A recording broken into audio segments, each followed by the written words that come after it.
हाय दोस्तों, welcome to our channel ANS consultant. दोस्तों, इस वीडियो को देखने से पहले लाइक कीजिए, सब्सक्राइब कीजिए और ज़्यादा से ज़्यादा शेयर कीजिए।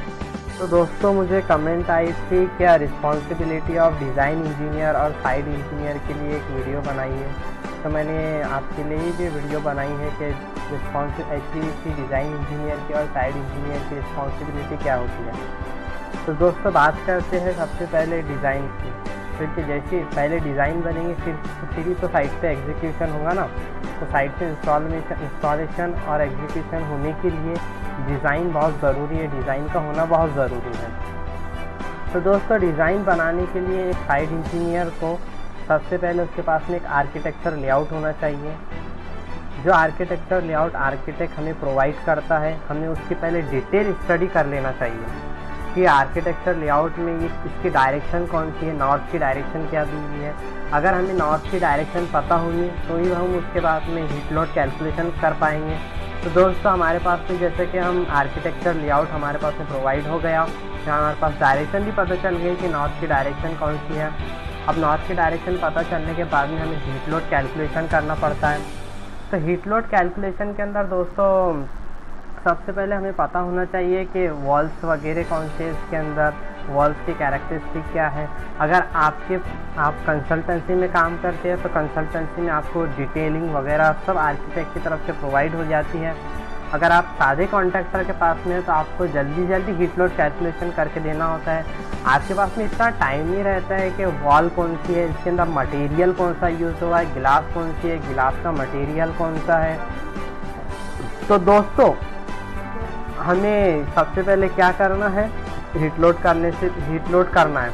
हीट लोड की आपको एक एक्सेल शीट आती है, E20 एक्सेल शीट से हमको हीट लोड करना होता है। या हैप सॉफ्टवेयर यूज़ करते हैं, फॉरेन कंट्री के अंदर हैप सॉफ्टवेयर ज़्यादा चलता है। या बड़ी बड़ी इंटीरियर कंपनीज़ के अंदर, बड़ी consultancy companies, MEP consultancy companies के अंदर हैप सॉफ्टवेयर का यूज़ होता है। हैप का लॉन्ग फॉर्म है अर्ली एनालिसिस प्रोग्राम, जिसके ज़रिए हम पूरा हीट लोड हमें करना होता है, रीजन वाइज, स्पेस वाइज। तो पूरा हमें हीट लोड दे देता है, साल भर का पूरा 12 महीने का हीट लोड दे देता है, कितना होगा क्या होगा। पीक लोड भी दे देता है कि साल भर में पीक लोड कब होगा आपको।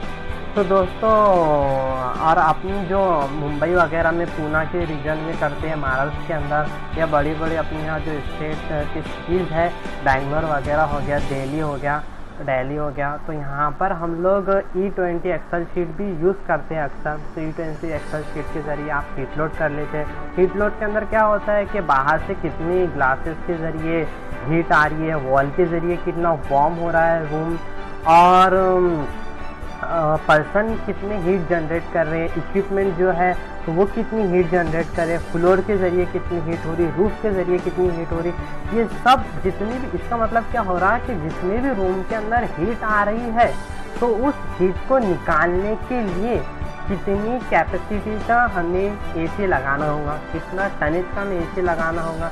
तो उस AC के टनेज को निकालने के लिए पहले हमें ये निकालना होता है कि इस रूम के अंदर हीट कितनी आ रही, तभी तो जाके हम फिर इस रूम के अंदर से हीट को बाहर निकालने के लिए एक ऐसी कंप्रेसर का यूज़ करेंगे, ऐसी मशीन का यूज़ करेंगे कि सारी की सारी हीट को बाहर निकाल कर फेंक दें। और ये निकालने के लिए दोस्तों हमें एक मशीन का यूज़ करना होता है जिसे AC कहते हैं। तो दोस्तों, अब हीट लोड करना हो तो उसके लिए मेजर फैक्टर क्या क्या रहते हैं आपके सामने है। Heat flow through interior wall, ceiling, floor, door, जैसा कि मैंने आपको बताया। Heat bye solar radiation. Solar radiation क्या है कि धूप के ज़रिए कितनी हीट होती है। हीट रिसीव फ्रॉम एक्यूपेंट मतलब कितने लोग इस रूम के अंदर रह रहे हैं अभी, उनके ज़रिए कितनी हीट जनरेट हो रही है। Heat receive by infiltration air. Infiltration air मतलब क्या होता है कि लीकेज वगैरह होते हैं अपने ग्लासेस के अंदर, डोर के अंदर, तो उस लीकेज के अंदर से इन्फिल्ट्रेशन कितनी एयर अंदर आ रही है। तो पहले उसका अपने को पैरामीटर निकालना होता है। पैरामीटर क्या, height plus width plus height plus width, ऐसा कर लो, इंटू 0.5 कर लो, तो ये अपने को इन्फिल्ट्रेशन लेंथ मिल जाती है। ये क्वेश्चन इंटरव्यू में बहुत बार पूछते हैं। एक फ्रेशर इंजीनियर को भी ये पता होना चाहिए इन्फिल्ट्रेशन रेट कितनी होती है, तो लीकेज रेट जिसे कहते हैं हम, तो जिसके ज़रिए हीट लोड अपना कंप्लीट हो जाता है। आपको हीट लोड के बाद में फिर सिलेक्शन ऑफ इक्विपमेंट करना पड़ता है और मशीन्स सिलेक्शन ऑफ मशीन्स करना पड़ता है। सिलेक्शन ऑफ इक्विपमेंट मतलब एयर टर्मिनल डिवाइसेस, रिसवाल वगैरह, और मशीन्स के अंदर AHU वगैरह, ductable, split AC, ductable AC। और उसके बाद में लोकेशन, ड्राइंग के अंदर location of air terminal devices लगाना पड़ता है, आपको मशीन्स लगानी पड़ती है ड्राइंग के अंदर डिज़ाइन इंजीनियर को कि कौन सी मशीन बैठानी है, वहाँ क्या करना है। और फिर उसकी सिंगल लाइन ड्राइंग बना के देना पड़ता है, SLD बना के देना पड़ता है ड्राफ्टमैन के लिए अगर डिज़ाइन इंजीनियर है तो। और उसका रिटर्न एयर का खास करके ख्याल करके अपने को ड्राइंग बनाना पड़ता है कि रिटर्न के लिए बराबर जगह मिल रही है कि नहीं मिल रही है। दोस्तों, जो डिज़ाइन इंजीनियर को ड्राइंग बनानी चाहिए, सबसे पहले तो रिटर्न एयर को ध्यान में रखते हुए ही ड्राइंग बनानी चाहिए कि मुझे रिटर्न एयर 1.5 से ज़्यादा मिल रहा है कि नहीं। सप्लाई अगर 1 करते तो 1.5 अपने को उसका 1.5 गुना ज़्यादा रिटर्न लगता है, क्योंकि अगर रिटर्न ज़्यादा होगा, रिटर्न जितना अच्छा होगा, जितना फ्रीली आएगा मशीन के पास में, जितना आसानी से आ जाएगा, तो उतना ज़्यादा मशीन इजीली कूल कर पाएगा और रूम टेम्परेचर को ह्यूमन कंफर्ट के हिसाब से मेंटेन कर पाएगा। तो रिटर्न का सबसे ज़्यादा ख्याल रखना चाहिए। सबसे बड़ी रिस्पॉन्सिबिलिटी डिज़ाइन इंजीनियर की ये बनती है कि रिटर्न का ध्यान रखें, नहीं तो फिर वो आगे चल के बहुत ज़्यादा मुश्किलें क्रिएट होती है, बहुत ज़्यादा प्रॉब्लम आ सकती है, क्योंकि अकॉर्डिंग टू डिज़ाइन ड्राइंग ही साइट से इंस्टॉलेशन होता है शॉप ड्राइंग के हिसाब से। तो रिटर्न ईयर का बहुत ज़्यादा ख्याल रखें। और उसके बाद में ESP कैलकुलेशन कर ले अगर रिक्वायर्ड है तो। फिर बाद में पंप हेड कैलकुलेशन करना ज़रूरी है। फिर जैसे ही सिंगल लाइन ड्राइंग बन जाती है डिज़ाइन ड्राइंग की, डिज़ाइन इंजीनियर की रिस्पॉन्सिबिलिटी यहाँ से कंप्लीट हो जाती है। फिर ये ड्राइंग जाती है ड्राफ्टमैन के पास। अब ये ड्राफ्टमैन डबल लाइन ड्राइंग बनाता है। अगर कंपनी के अंदर रेविट सॉफ्टवेयर होगा तो रेविट सॉफ्टवेयर के ऊपर डबल लाइन डायग्राम बनेगी, या ऑटोकैड होगा तो ऑटोकैड के ऊपर डबल लाइन डायग्राम ड्राफ्टमैन बनाएंगे। जैसे मैंने आपको बताया इक्विपमेंट सिलेक्शन के अंदर ये AC है, तो सबको पता ही है स्प्लिट AC घरों के अंदर लगती है ज़्यादातर, तो ऑफिस वगैरह के अंदर। और दूसरी AC जो कैसेट AC है, ये तो ऑफिस वगैरह के अंदर जो आपने देखे होंगे कॉपर पाइप वगैरह से कनेक्शन रहते हैं, इसके VRV सिस्टम के अंदर भी यूज़ होती है अक्सर तो।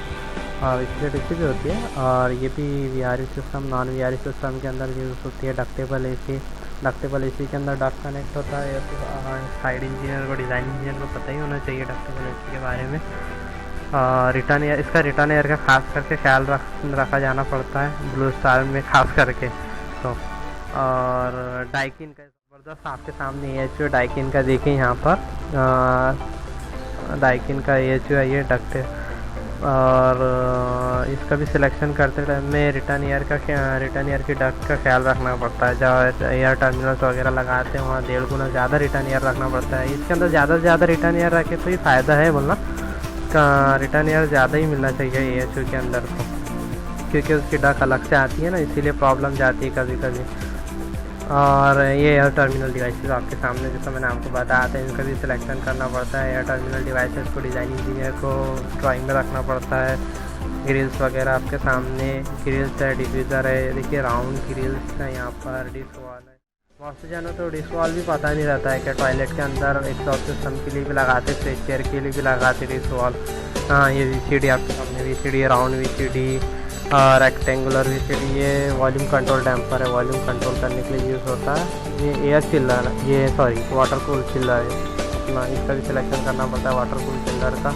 ये सब डिज़ाइनिंग वगैरह में आपको सब पता चलेगा आगे वीडियो के अंदर। और ये है एयर कूल चिल्लर, ये इसके ऊपर बड़े बड़े फैन रखे होते हैं, टॉप चार्ज रहता है, इसमें एयर कूल चिल्लर है। ऐसे अपने को ये पूरे इक्विपमेंट का सिलेक्शन कर लेना पड़ता है डिज़ाइन इंजीनियर को, फिर वो ड्राइंग में प्लेस करना पड़ता है। डिज़ाइन इंजीनियर को ऐसे सिंगल लाइन डायग्राम बनाना पड़ता है साइड पर ग्रिल के लिए, ऐसा बताना पड़ता है। डाउन फ्लो का प्लेन हमके पास में भी दिया हुआ है, वैसे बताना पड़ता है उसको। और यहाँ डिज़ाइनिंग में साइजेस वगैरह डालना बहुत ज़रूरी है। डिज़ाइन ड्राइंग ड्राफ्टमैन उसके हिसाब से डिज़ाइन करता है, फिर डबल लाइन मारता है, तो आपको साइजेस वगैरह डालना बहुत ज़रूरी है।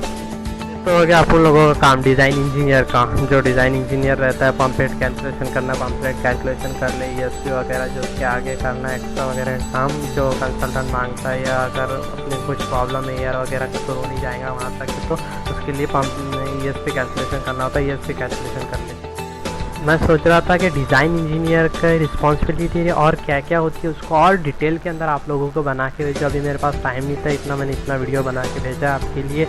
और अगले वीडियो में मैं साइड इंजीनियर की रिस्पॉन्सिबिलिटी बताने वाला हूँ, क्या उसकी और क्या क्या रिस्पॉन्सिबिलिटी होती है। बेचारा कितना परेशान होता है, कितना घूमना पड़ता है उससे साइड पे, क्योंकि हमें पता है साइड वर्क बहुत मुश्किल होता है। इंस्टॉलेशन कराना, ड्राइंग तो बना के दे देते हम, तो उसका इंस्टॉलेशन कराना ही बहुत मतलब मुश्किल काम है। तो आप रिस्पॉन्सिबिलिटी भी देखिए साइड इंजीनियर की, कि उसे कैसे इंस्टॉलेशन कराना पड़ता है, क्या करना पड़ता है, साइड थ्रो, डाउन थ्रो, और मेन चीज़ें प्रॉब्लम्स उसे सॉल्व करनी पड़ती है। तो मुद्दे की बात पे आते हैं। इस वीडियो को लाइक कीजिए, सब्सक्राइब कीजिए और ज़्यादा से ज़्यादा शेयर कीजिए। Thank you.